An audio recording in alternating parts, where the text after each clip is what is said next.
Everyone, मेरा नाम है तरुण। आप देख रहे हैं पाठशाला ऋषिकेश और आज हम करने जा रहे हैं उत्तराखंड के इतिहास से जुड़े 50 महत्वपूर्ण प्रश्न।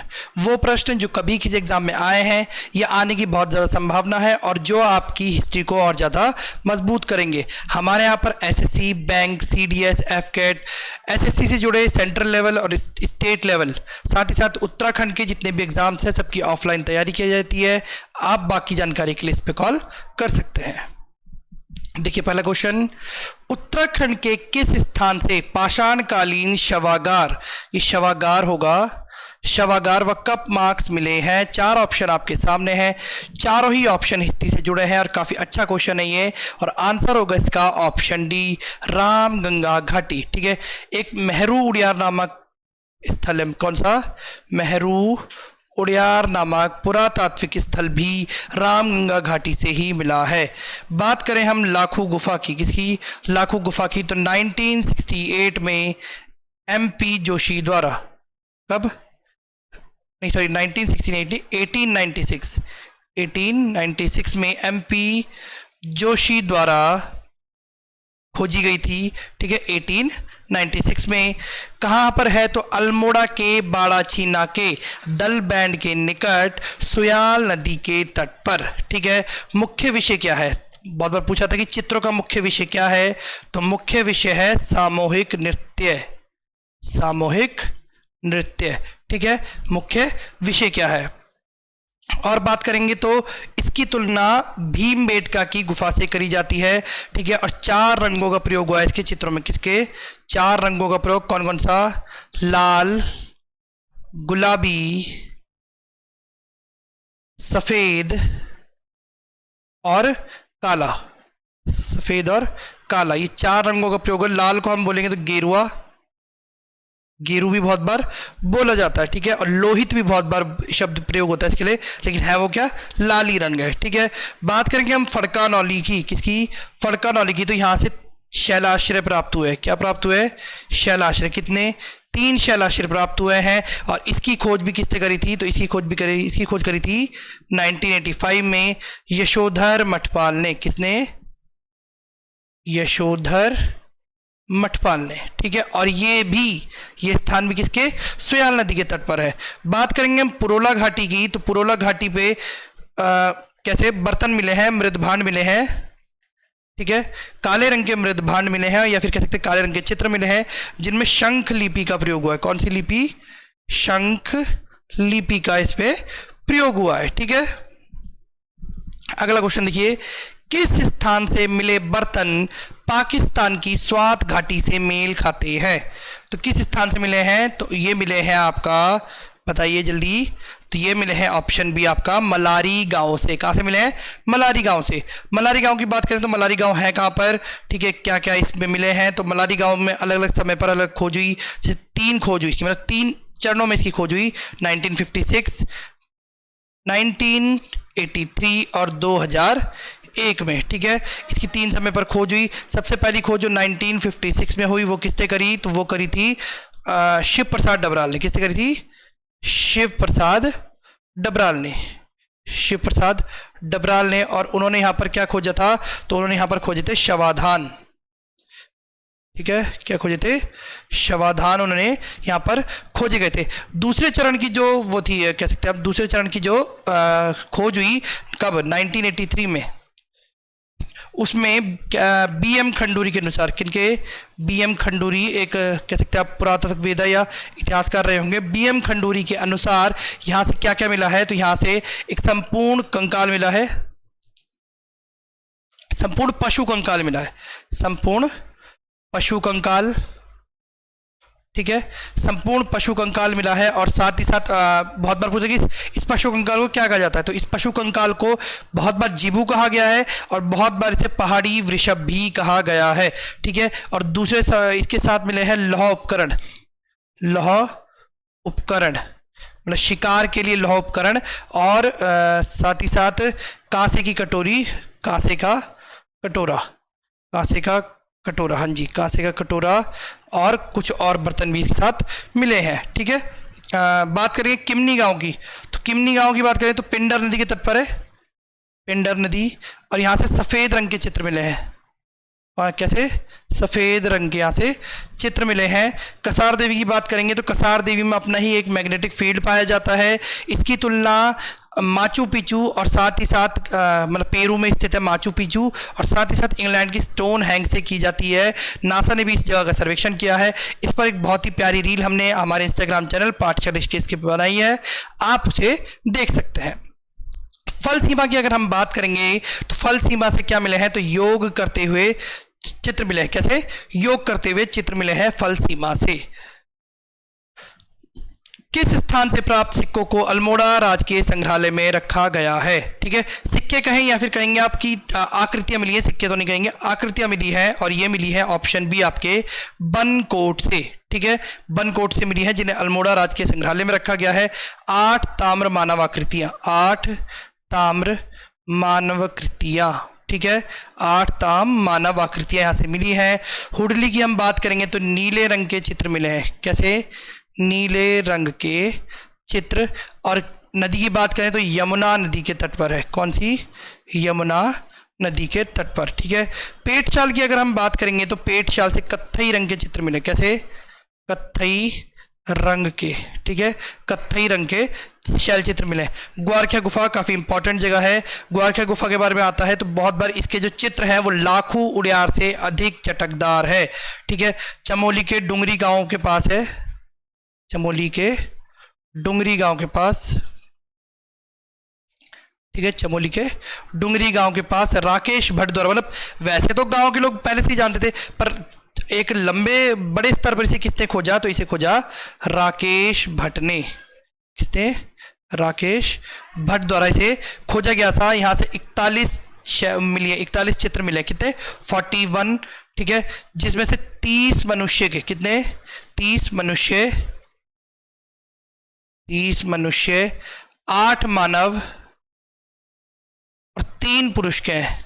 3 पुरुष के। बहुत जगह पर आप लिखेंगे 41 में से आपको 8 मानव के मिलेंगे, तो आपको दोनों तरीके के डेटा याद रखना है, एग्जाम में कुछ भी आ सकता है। ठीक है, रामायण के किस कांड से उत्तराखंड की जानकारी मिलती है? ठीक है, तो रामायण में टोटल 7 कांड है। ठीक है, बाल कांड, उत्तरकांड, अयोध्या कांड, और इसमें से किष्किंधा कांड से मिली है क्या? उत्तराखंड की जानकारी। वायु पुराण के अनुसार उत्तराखंड में कौन सी जाति निवास नहीं करती थी?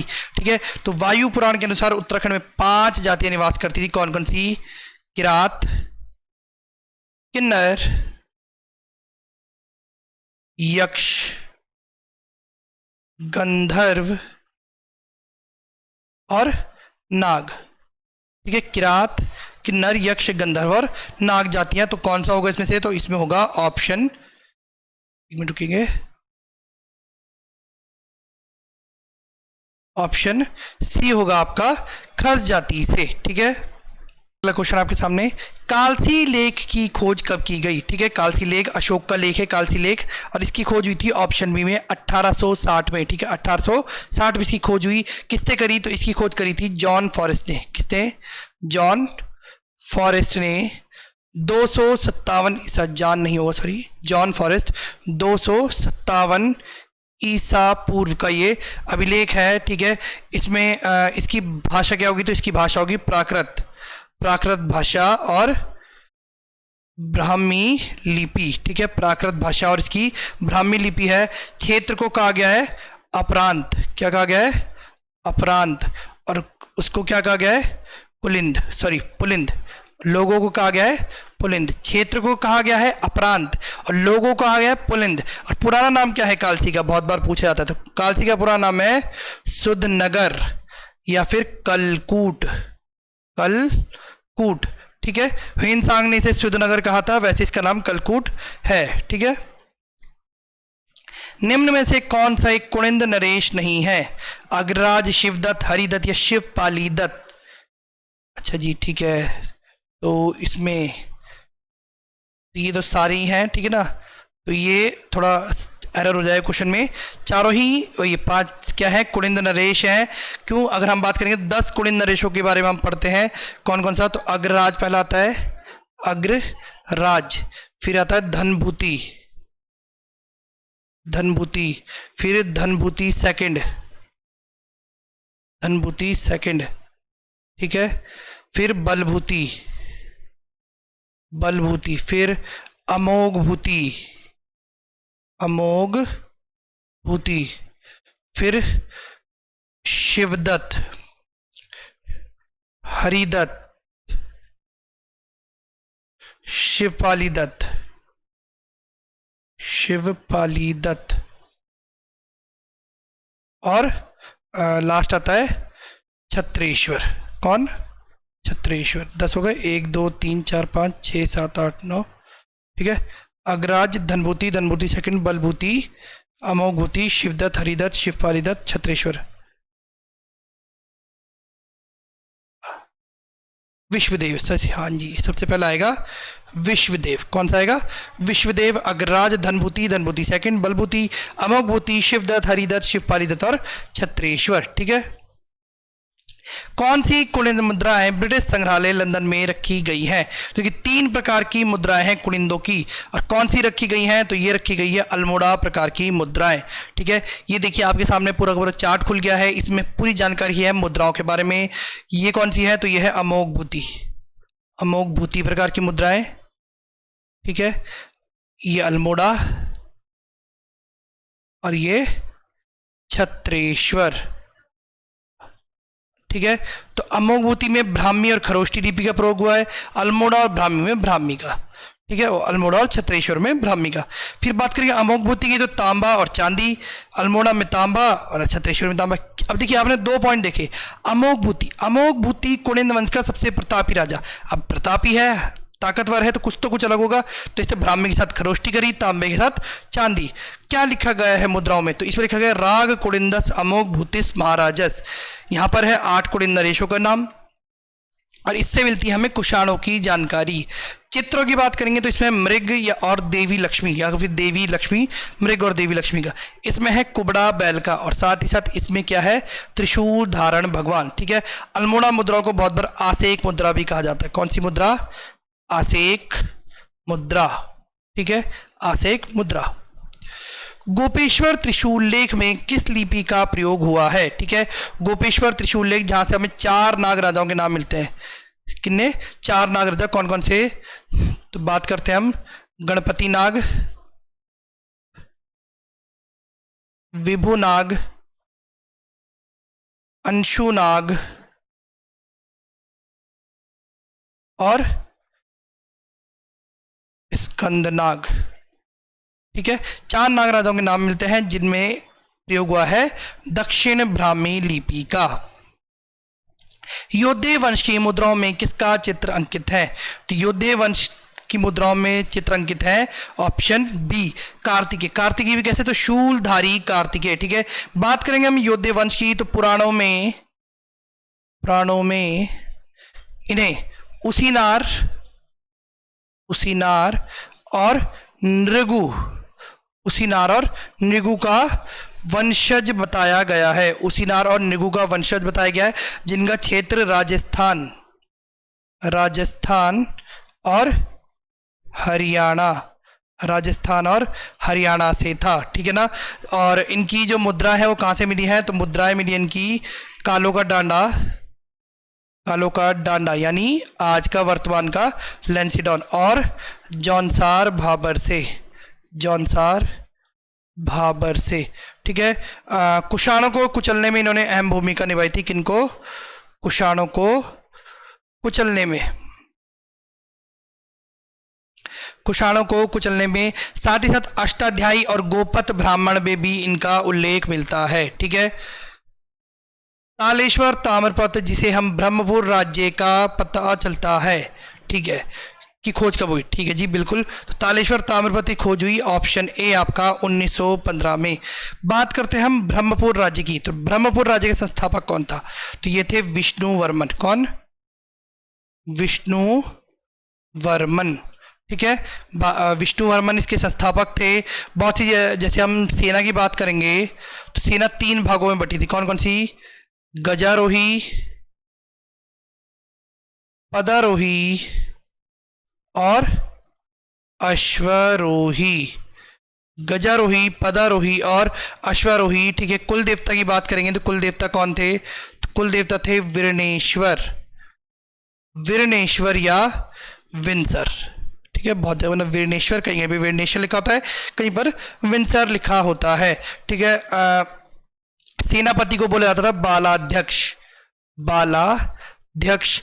ठीक है, टैक्स लेने वाले को बोलते थे भाविक, भाविक या मार्गक।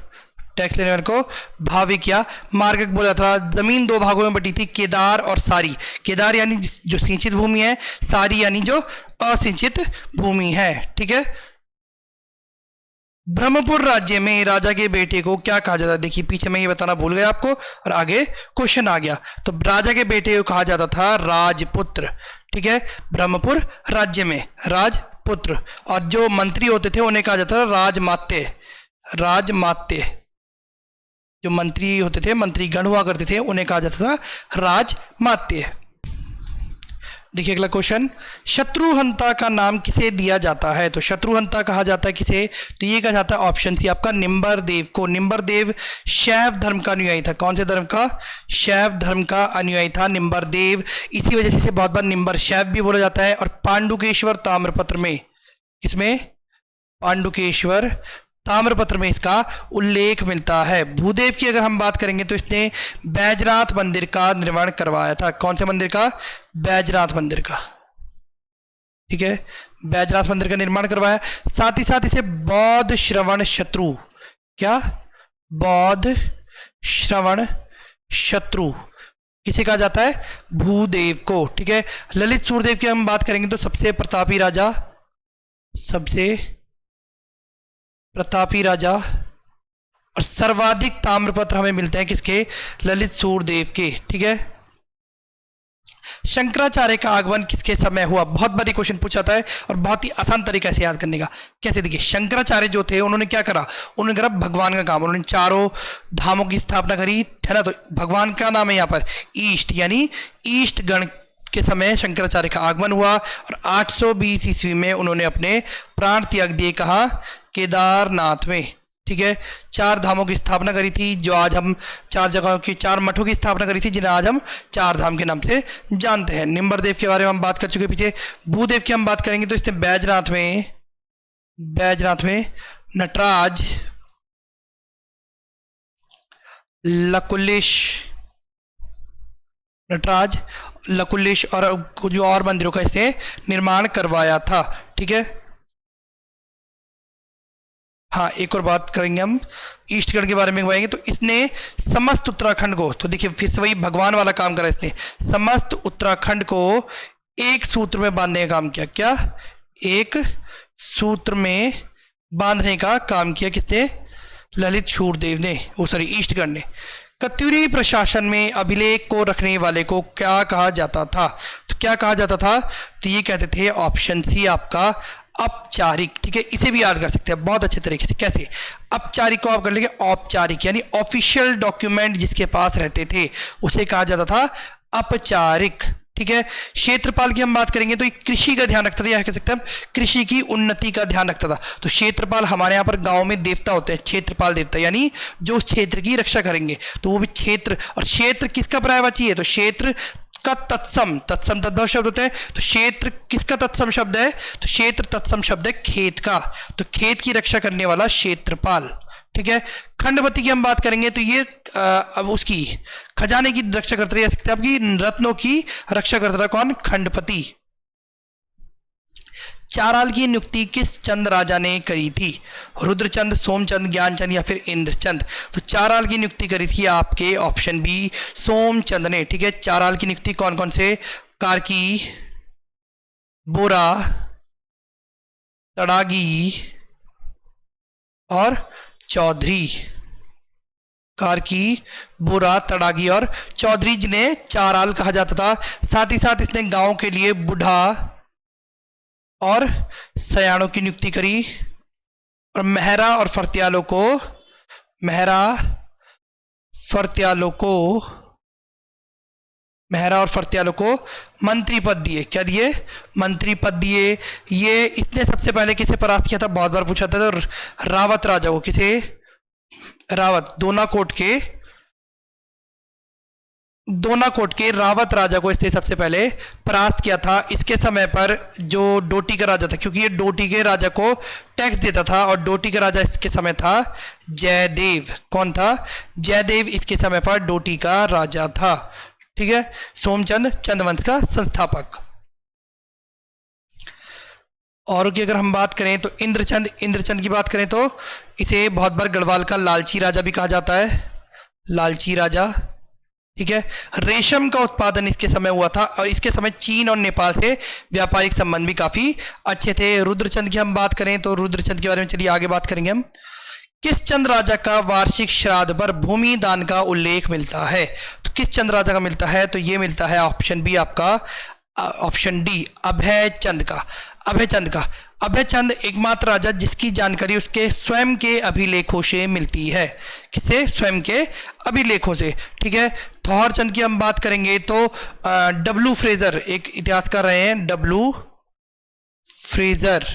ठीक है, डब्ल्यू फ्रेजर और हर्षदेव जोशी, डब्ल्यू फ्रेजर और हर्षदेव जोशी के अनुसार थौहर चंद ही चंद वंश के संस्थापक हैं।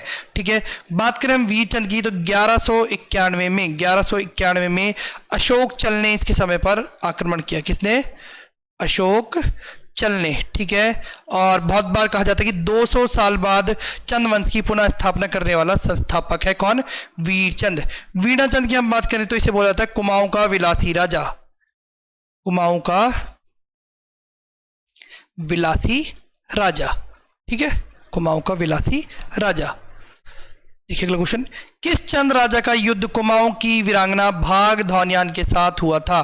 भारती चंद, गरुड़ ज्ञान चंद, विक्रम चंद या करमचंद? तो किसका हुआ था? तो ये हुआ था आपका ऑप्शन ए भारती चंद। भारती चंद की हम बात करें तो कुमाऊं के इतिहास में इसके पवाड़े, क्या पवाड़े लोक गाथा है जिसे हम कहते हैं, पवाड़े काफी प्रसिद्ध है। ठीक है, और साथ ही साथ इसने एक प्रथा चलाई थी जिसका नाम था कटकाली प्रथा। कौन सी प्रथा? कटकाली प्रथा। ठीक है, पहला चंद राजा जिसने नेपाल पर आक्रमण किया। कहां पर आक्रमण किया? नेपाल पर आक्रमण किया, और 12 साल तक इसका अभियान चला था। कितने? 12 साल तक इसका डोटी अभियान चला, और इसी डोटी अभियान के दौरान उत्पत्ति होती है नायक जाति की। किसकी? नायक जाति की उत्पत्ति होती है भारती चंद के डोटी अभियान के समय। और 1451 में, कब? 1451 में पूर्णतः नेपाल पर विजय पाते हैं। इसका डोटी अभियान कब पूरा होता है? 1451 में। और 1451 में ही इसके द्वारा भूमि दान का, किसमें? हुड़ेती ताम्रपत्र, एक ताम्रपत्र है जिसका नाम है हुड़ेती ताम्रपत्र में इसके द्वारा भूमि दान का उल्लेख है, भूमि दान का उल्लेख। ठीक है, भूमि दान का उल्लेख है। भूमि बंदोबस्त का सर्वप्रथम प्रयास किसने किया था? भारती चंद, बालो कल्याण चंद, भीष्म चंद या फिर कीर्ति चंद?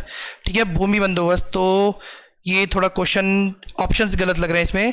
ठीक है, इसका आंसर बनेगा रत्नचंद। क्या बनेगा? रत्नचंद। ठीक है, भारती चंद के बारे में हम बात कर चुके हैं। भीष्मचंद की हम बात करेंगे। भीष्मचंद के बारे में कहा जाता है कि इसने राजधानी अल्मोड़ा से, चंपावत से अल्मोड़ा स्थानांतरित करी। मतलब इसने पूर्णतः नहीं करती, लेकिन इसने कह दिया था कि इसने करी। कीर्तिचंद की हम बात करेंगे तो इसने अजयपाल को परास्त किया था। ठीक है, अकबर से रुद्रचंद की भेंट कब हुई? तो अकबर से रुद्रचंद, बहुत बार बच्चे याद कर लेते हैं 88, और इसमें मान लेंगे ठीक 1488। नहीं मानना है, ध्यान करो, 1488 में तो अकबर पैदा ही नहीं हुआ है। 1526 में तो बाबर आया, पहला पानीपत का युद्ध हुआ। 1526 में बाबर और इब्राहिम लोदी के बीच, तब जाकर तो मुगल वंश की स्थापना हुई। बाबर के बाद हुमायूं के बाद अकबर। तो आंसर बनेगा इसका ऑप्शन सी 1588। 1587 में, 1587 में रुद्रचंद ने अकबर की स्वाधीनता स्वीकार कर ली थी। ठीक है, और हुसैन खान नाम का एक कह सकते हैं शासक था। कौन? हुसैन खान, जो राज करता था तराई क्षेत्र में रुद्रचंद के समय। ठीक है, तो उसने हराता है और फिर मतलब वो कब्जा कर लेता है तराई क्षेत्र पर। तो रुद्रचंद आता है अकबर के पास और उससे बोलता है 84 माल परगने का फरमान जारी करने को। तो अकबर जारी करता है रुद्रचंद के लिए 84 माल परगने का फरमान जारी, और उसे जमींदार की उपाधि भी देता है। ठीक है, रुद्रचंद की हम बात करेंगे तो विवाह के लिए, किसके लिए? विवाह के लिए इसने चौथानी ब्राह्मणों की नियुक्ति करी थी। कौन सी? चौथानी ब्राह्मण, ठीक है। और साथ ही साथ इसने औली ब्राह्मणों की नियुक्ति करी थी, ठीक है, औली ब्राह्मणों की, जिनका काम क्या था? तो जिनका काम था ओले पड़ने पर सतर्क करना। कुमाऊं में 3 ब्राह्मण वर्ग होते थे, कौन कौन से? तो चौथानी, ध्यान से सुनिएगा, चौथानी, पंचबिड़िया और खस ब्राह्मण, ये 3 ब्राह्मण जातियां हुआ करती थी। घरों के काम के लिए रुद्रचंद ने छोड़े और छोड़ियों को नियुक्त किया था, ठीक है। सौर क्षेत्र में रुद्रचंद ने 7 बार आक्रमण किया और सीरा से इसके भूमि संबंधी दस्तावेज भी हमें प्राप्त होते हैं। इसके समय पर काफी ग्रंथ लिखे गए, जिनमें से एक था त्रिवेणिक धर्म निर्णय, एक था सैनिक शास्त्र, ठीक है। सैनिक शास्त्र किस पर आधारित था? तो सैनिक शास्त्र आधारित था पक्षी आखेट पर, ठीक है। रुद्रचंद एकमात्र शासक था पूरे विश्व का जो खुद मल्ल युद्ध में उतरा अपने क्षेत्र के विस्तार के लिए, ठीक है। देखिए रुद्रचंद के बारे में कितनी बातें कर ली हमने। मूनाकोट ताम्रपत्र में लक्ष्मी चंद का क्या नाम मिलता है? ठीक है, तो मूनाकोट ताम्रपत्र भी काफी प्रसिद्ध रहा है और लक्ष्मी चंद का उसमें नाम मिलता है हमें लक्ष्मण। क्या नाम मिलता है? लक्ष्मण। और मानवोदय काव्य में, किसमें? मानवोदय काव्य में, क्षमा चाहेंगे थोड़ा राइटिंग इतनी अच्छी नहीं बन पा रही है, ठीक है। मानवोदय काव्य में इसका नाम मिलता है लक्ष्मण। और लखुली विराली इसका क्या था?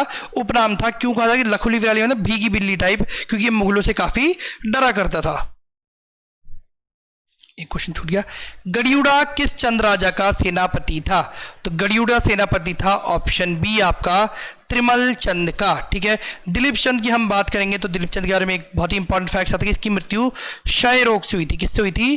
क्षय रोग से इसकी मृत्यु हुई थी, जिसे टीबी कहा जाता है। इंग्लिश में अगर हम बात करें, बहुत से लोगों को पता नहीं तो क्षय क्या होता है, तो टीबी को कहा जाता है क्षय, ठीक है। विजय चंद की हम बात करेंगे तो विजय चंद के समय सत्ता सुखराम कार्की, सुखराम कार्की और पीरू गुसाई, सखराम कार्की और पीरू गुसाई के हाथों में थी सत्ता। किसके समय? विजय चंद के समय। विजय चंद मतलब एक हिसाब से कठपुतली बन गया था सुखराम कार्की और पीरू गुसाई के हाथों की। किसने नंदा देवी की स्वर्ण प्रतिमा स्थापित करी थी? तो किसने करी थी? तो ये करी थी आपके ऑप्शन बी ज्ञानचंद ने। बाज बहादुर चंद के बारे में बहुत से बच्चों ने, हो सकता है आप में से बहुत से लोगों ने आंसर दिया हो, बाज बहादुर चंद। तो यहां पर बात हुई है स्वर्ण प्रतिमा की, प्रतिमा की नहीं, स्वर्ण प्रतिमा। प्रतिमा की अगर बात होती तो बाज बहादुर चंद, लेकिन स्वर्ण प्रतिमा की हुई तो ज्ञानचंद। ज्ञानचंद की हम बात करें तो इसने कत्यूर घाटी में बैजनाथ मंदिर बनवाया। तराई क्षेत्र में इसने आम के बगीचे लगवाए। किसने? ज्ञानचंद ने। और भी काफी काम किए ज्ञानचंद ने। जगत चंद की हम बात करेंगे तो इसने गढ़वाल पर आक्रमण करके प्रदीप शाह को लगभग हरा दिया था। श्रीनगर को इसने जीता और श्रीनगर को दान में दिया एक ब्राह्मण के, और वो ब्राह्मण और कोई नहीं, वीर बहादुर पुरिया नैथानी यानी पूर्णमल नैथानी जी थे।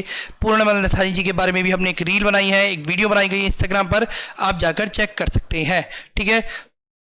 अगला क्वेश्चन देखते हैं। कौन से कर का वर्णन मूनाकोट ताम्रपत्र में मिलता है? तो किसका मिलता है? तो ये मिलता है रंगताली, ठीक है। रंगताली, रतंगली, इसको बहुत एक जगह पर नाम क्या मिलता है? रतंगली या साहू। ये 3 तरह के मिलते हैं करों का वर्णन, ठीक है। ये किसे? तो ये लेखक को देकर था। किसे? लेखक को ये कर दिया जाता था। मिझारी की बात करें तो कामगारों से लिया जाने वाला कर था। किनसे? कामगारों से। कटक की बात करें तो सेना के लिए लिया जाता था, सेना के लिए कटक लिया जाता था। और तानकर की बात करें तो तानकर लेते थे बुनकरों से, ठीक है। किनसे? बुनकरों से। ऐसे और भी कर हुआ करते थे, जैसे बात करेंगे घी कर, घी बेचने वालों से, भात कर, भात की दावत, और भी जैसे मांगा कर, युद्ध के समय मांगते थे, ठीक है। और भी बहुत सारे कर लिए जाते थे। किस इतिहासकार के अनुसार गढ़राज में चंद राजवंश का संस्थापक जगतपाल है? ठीक है, तो ये थोड़ा अलग सा क्वेश्चन है, अच्छा क्वेश्चन है, और आंसर इसका ऑप्शन बी शिव प्रसाद डबराल, ठीक है। चलिए आगे चलते हैं। पुस्तक गोरखनाथ एंड द कनफटा योगीज, ठीक है, गोरखनाथ एंड द कनफटा योगीज के लेखक कौन है? ठीक है, तो ये भी काफी अच्छी पुस्तक है, मतलब बहुत बार ये क्वेश्चन पूछा जाता है। तो गोरखनाथ एंड द कनफटा योगीज के लेखक है जॉर्ज डब्ल्यू ब्रिग्स। गोरखनाथ पंथ का अनुयायी कौन था? तो गोरखनाथ पंथ का अनुयायी था अजयपाल। पवार शासनकाल में भूमि माप की सबसे बड़ी इकाई क्या होती थी? तो भूमि माप की सबसे बड़ी इकाई होती थी पवार वंश में ज्यूला। मुट्ठी की बात करें हम तो 16 मुट्ठी की एक नाली होती है, ठीक है। फिर 40 मुट्ठी का या फिर 2.5 नाली का एक बीघा होता है, या 40 मुट्ठी का एक बीघा होता है, 16 मुट्ठी की नाली होती है। ऐसे ही पहाड़ों में जमीनों को मापा जाता है। निम्न में से प्रदीप शाह द्वारा गुरुद्वारे के लिए दान किए गांव में से नहीं है कौन सा? पंडितवाड़ी, घाट वाला, भूजन वाला या फिर खुड़बुड़ा? तो खुड़बुड़ा नहीं है, ठीक है। पंडितवाड़ी, घाट वाला, भूजन वाला और छाया वाला, ये 4 गांव दान में दिए गए थे। किसके द्वारा? प्रदीप शाह के द्वारा। वहीं हम बात करेंगे फतेह शाह, ठीक है। फतेह शाह ने भी 3 गांव दान में दिए थे। कौन कौन से? राजपुर, चामासारी और आपका खुड़बुड़ा, ठीक है। खुड़बुड़ा में क्या हुआ था? तो खुड़बुड़ा में युद्ध हुआ था प्रद्युम्न शाह और गोरखाओं के बीच, जिसमें 14 मई 1804 को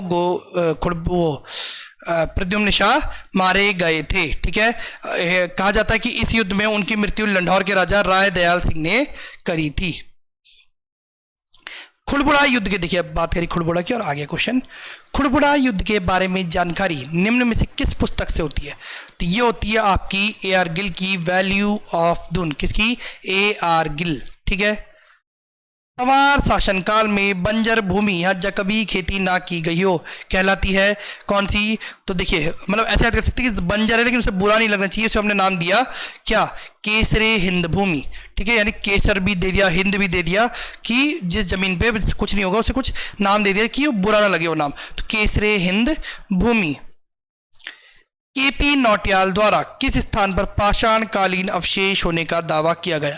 तो किस स्थान पर? तो ये किया गया ऑप्शन में आपका श्रीनगर में, ठीक है। भाद्राबाद की हम बात करते हैं, चंबा और मुंशियारी से कुछ ऐसा नहीं मिलता है, लेकिन भाद्राबाद से 1956 में हमें कुछ पाषाणकालीन अवशेष मिले थे। वहीं 1951 में नहर खुदाई के समय भी अवशेष मिले थे।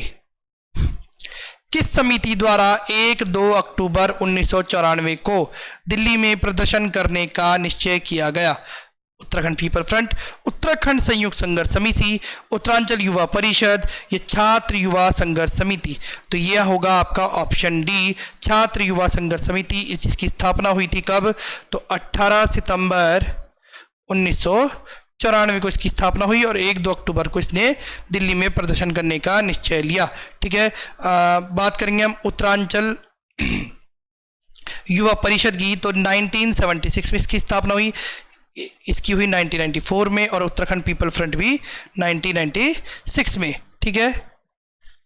जॉर्ज कमेटी द्वारा उधम सिंह नगर का दौरा कब किया गया? तो देखिए 27 जुलाई को उत्तर प्रदेश पुनर्गठन विधेयक, या कह सकते हैं कि उत्तराखंड निर्माण विधेयक लोकसभा में पारित हुआ, और 27 जुलाई को और 29 जुलाई को जॉर्ज कमेटी ने उधम सिंह नगर का दौरा किया और इस स्थान को भी प्रस्तावित उत्तराखंड राज्य में शामिल करने की सलाह दी। तो ऑप्शन बी 29 जुलाई 2000। उत्तर प्रदेश विधानसभा में पृथक उत्तराखंड का प्रस्ताव कब पारित हुआ? देखिए ये भी एक अच्छा क्वेश्चन है, ठीक है, क्योंकि हम बहुत बार याद रखते हैं कि 1 अगस्त 10 और 28 बहुत आसानी से याद कर लेते हैं। तो इसका आंसर होगा ऑप्शन ए 21 जून 1994 को, ठीक है। 8 पहाड़ी राज्यों को मिलाकर एक राज्य बनाने का प्रस्ताव उत्तराखंड विधानसभा में पारित कर सेंटर में यानी केंद्र में भेज दिया गया, ठीक है। बात करेंगे 1 अगस्त 2000 की, तो इस दिन ये लोकसभा में पारित हुआ और 10 अगस्त को ये पारित हुआ राज्यसभा में, और 28 अगस्त 2000 को इसने राष्ट्रपति KR नारायण ने इस पे साइन किए, ठीक है। गलत युग्म का चयन कीजिए, ठीक है। पर्वतीय विकास परिषद, पर्वतीय विकास जन समिति, उत्तरांचल उत्थान परिषद या कुमाऊं राष्ट्रीय मोर्चा। तो देखिए कुमाऊं राष्ट्रीय मोर्चा 1970, उत्तरांचल उत्थान परिषद 1988 सही है, पर्वतीय विकास जन समिति 1950 और पर्वतीय विकास परिषद 1972 ये गलत है। इसका आंसर होगा 1969, ठीक है। तराई क्षेत्र में चराई के नियम कब निर्धारित किए गए? 1903, 1906, 1907 या 1909? तो देखिए 1903 में ये पाया गया कि चराई से बहुत ज़्यादा नुकसान हो रहा है, क्योंकि मतलब कह सकते हैं कि आप जब रिसोर्सेज ज़्यादा हो जाते हैं तो लोग उसका गलत इस्तेमाल करते हैं, तो चराई कभी यहाँ चराई कभी वहाँ चराई, जिससे जगह का नुकसान और था। तो इसके वजह से 1909 में चराई के नियम निर्धारित किए गए। वही 1909 जब स्थापना हुई कुमाऊं गवर्नमेंट गार्डन की, ठीक है। तो दोनों चीज़ों को आप लिंक करके याद कर सकते हैं। कुछ भी याद करने के लिए तीन चीज़ें बहुत जरूरी है, निमोनिक, लिंक और इमेजिनेशन, ठीक है।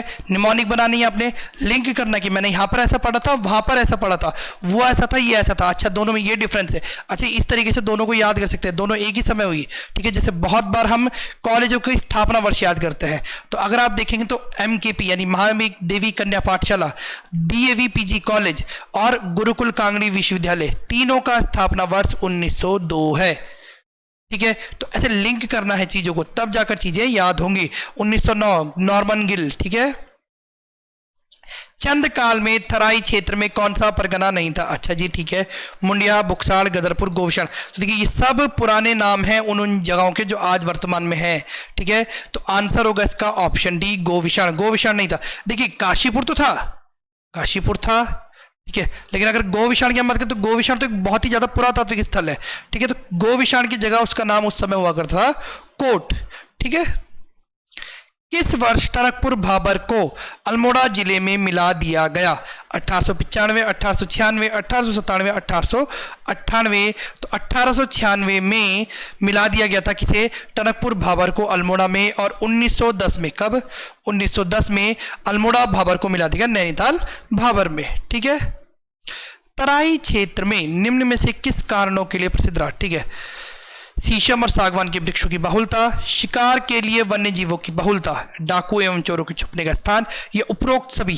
तो ये तीनों ही कारण थे जिस वजह से तराई क्षेत्र काफी प्रसिद्ध रहा। ठीक है, शीशम और सागवान के वृक्षों की बहुलता, इससे क्या था, जो अंग्रेज लोग थे जो नैनीताल वाले क्षेत्र में, उधम सिंह वाले क्षेत्र में आते थे, वो अपना ट्री हाउस बनाया करते थे, या फिर कह सकते हैं आप जो अपना घर भी बनाते थे, जिसे वो एक हिसाब से फार्म हाउस कहेंगे, वो भी वो लकड़ी का बनाते थे। और शीशम और सागवान फर्नीचर के लिए बहुत ही बेहतरीन लकड़ियां होती है। शिकार का उन्हें शौक था तो शिकार के लिए वन्य जीव मिल जाया करते थे, और डाकू चोरों का उस समय काफी वर्चस्व हुआ करता था, तो वो भी यहां पर छुपा करते थे। तो ऑप्शन डी इसका सही उत्तर होगा। गलत युग्म का चयन कीजिए। हितैषी पौड़ी, कर्मभूमि लंसडॉन, ठीक है। समाज चमोली, ठीक है। युगवाणी टीरी, नहीं जी ये गलत है। तो युगवाणी टीरी से नहीं, युगवाणी आता है कहां से? देहरादून से, ठीक है। इसका पहला अंक कब छपा? तो इसका पहला अंक छपा, इसका पहला अंक छपा 15 अगस्त 1947, और टीरी रियासत की खबर छापने के कारण इसे रियासती पत्र भी कहा जाता है, ठीक है। एक फायर के 3 शिकार, कूली मुर्गी, अल्मोड़ा अखबार, यह पंक्तियां निम्न में से किस अखबार में छपी थी? तो देखिए एक कमिश्नर होते हैं जिनका नाम था लोमस, ठीक है। तो लोमस क्या करते हैं, उस समय कुली बेगार हुआ करती थी, ठीक है। तो लोमस एक व्यक्ति को शराब लाने के लिए भेजते हैं, वो शराब लेकर आता है पर उसे शराब लाने में देर हो जाती है, तो लोमस उसे क्या करते हैं, गोली मार देते। मतलब जो अंग्रेज उस समय वाले थे, कुछ अंग्रेज, मतलब सब तो नहीं कहेंगे लेकिन कुछ अंग्रेज कुछ नहीं समझा करते थे किसी को, तो सिर्फ इसीलिए कि उसे शराब लेट लाई उसे गोली मार देते हैं। बाद में इस खबर की खबर छापते हैं कौन? अल्मोड़ा अखबार। निंदा करते हैं इस चीज की। तो लोमस अपनी सफाई में कहते हैं कि मैं तो मुर्गी का शिकार कर रहा था, गलती से गोली लग गई कुली को।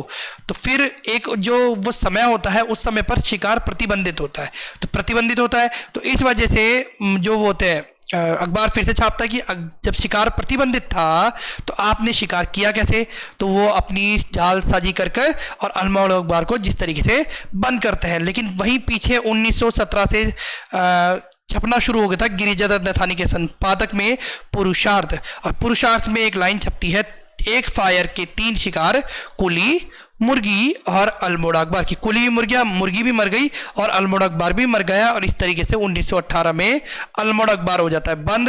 बद्रीदत्त पांडे इसके संस्थापक रहते हैं उस समय पर, और बद्रीदत्त पांडे 1918 में ही शुरू करते हैं शक्ति साप्ताहिक, शक्ति साप्ताहिक, ठीक है, शक्ति साप्ताहिक, ठीक है।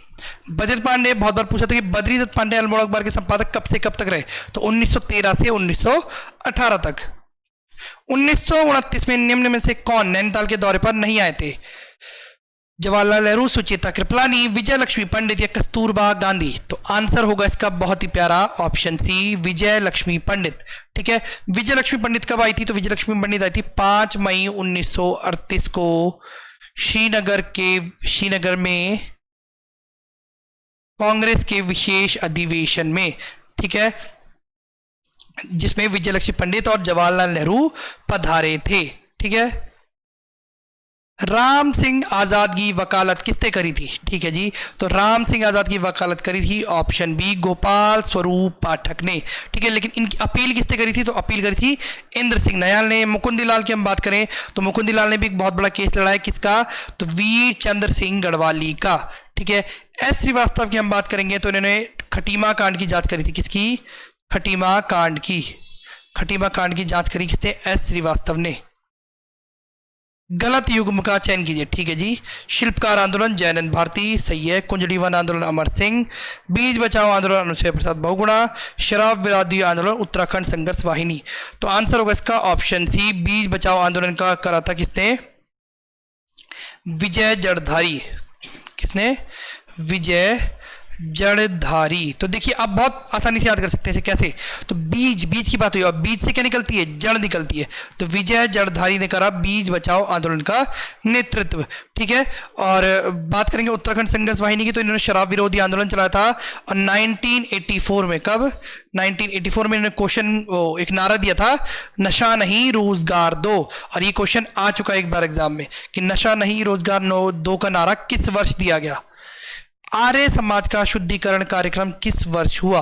1911, 1912, 1913 या 1914? तो 1913 में लाला लाजपत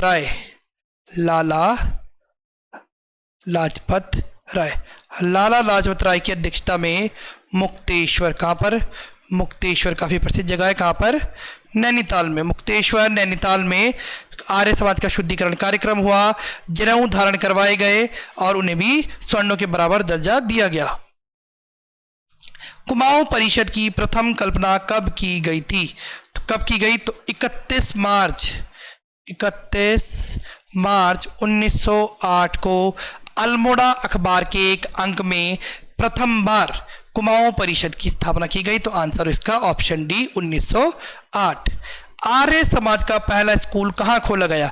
तो आर्य समाज का पहला स्कूल खोला गया था ऑप्शन बी, दुगड्डा में। दुगड्डा की स्थापना किसने करी थी? तो दुगड्डा की स्थापना करी थी धनीराम मिश्र ने। ठीक है, धनीराम मिश्र ने। गलत युग्म का चयन कीजिए। ठीक है जी, तो देखिए ये जो देख रहे हैं ये देखेंगे इन लोगों ने चाय के बागान लगाए थे। जैसे न्यूटन ने लगाया था भवाली में। भवाली का उपनाम क्या है? तो भवाली का उपनाम है पर्वतीय फल बाजार। पर्वतीय फल बाजार। ठीक है, मूल्यन ये आएगा, मूल्यन ने नैनीताल में, जोन्स ने करा था भीमताल में और डोरियास ने करा था चौबटिया। तो अच्छा गलत बताना है। अच्छा जी गलत, तो डोरियास ने चौबटिया नहीं करा था। डोरियास ने कहाँ करा था? तो डोरियास ने करा था रामगढ़ में। कहाँ करा था? रामगढ़ में। ठीक है, डोरियास ने। किस कुमाऊं कमिश्नर द्वारा पहली बार पृथक उत्तराखंड की मांग महारानी विक्टोरिया के सामने रखी गई थी? तो किसने करी थी? तो ये करी थी ऑप्शन बी, ग्रीस ने। ग्रीस का कार्यकाल कब था? तो ग्रीस का कार्यकाल था 1894 से 98 तक था ग्रीस का कार्यकाल। निम्न में से कौन सा कार्य रैमजे द्वारा नहीं किया गया? अंतिम क्वेश्चन देखिए, तराई भाबर में नहरों का निर्माण करवाया गया था, बिल्कुल कराया गया था। इसी वजह से रैमजे को कहा जाता है तराई भाबर का विश्वकर्मा। ठीक है, एक इतिहासकार है, अभी नाम बोल रहा हूं मैं, उनके द्वारा कहा गया है, एक बात कही गई है कि आज जो भाबर क्षेत्र में नहरें हैं वो रैमजे की बदौलत है। ठीक है, कुष्ठ रोगियों के लिए पत्थर के मकान बिल्कुल बनवाए थे। पहले पत्थर के मकान बनवाए और बाद में हॉस्पिटल का भी निर्माण करवाया। 1857 की क्रांति के समय मार्शल लॉ बिल्कुल लगाया था, मार्शल लॉ लगाया था। और यह भी एक कारण था कि यहाँ पर 1857 की क्रांति का प्रभाव एकदम शून्य रहा। ठीक है, और ऑप्शन डी है बागेश्वर में गोमती नदी के पुल का निर्माण। तो ये गलत हो जाएगा, आंसर है क्यों? क्योंकि बागेश्वर में गोमती नदी पर पुल का निर्माण करवाया था किसने? लुशिंगटन ने। किसने? लुशिंगटन ने। ठीक है, कब? 1848 में। ठीक है, 38 से 1838 से 48 तक कार्यकाल था किसका, लुशिंगटन का, और 48 अपने कार्यकाल के अंतिम वर्ष में उसने गोमती नदी पे पुल का निर्माण करवाया था। ये थे 50 इंपॉर्टेंट क्वेश्चन जो आपके लिए बहुत ही महत्वपूर्ण होंगे। ऐसे ही क्वेश्चन की सीरीज हम आपके लिए लाने की कोशिश करेंगे। तब तक के लिए जुड़े रहिए पाठशाला ऋषिकेश से। वीडियो देखने के लिए धन्यवाद।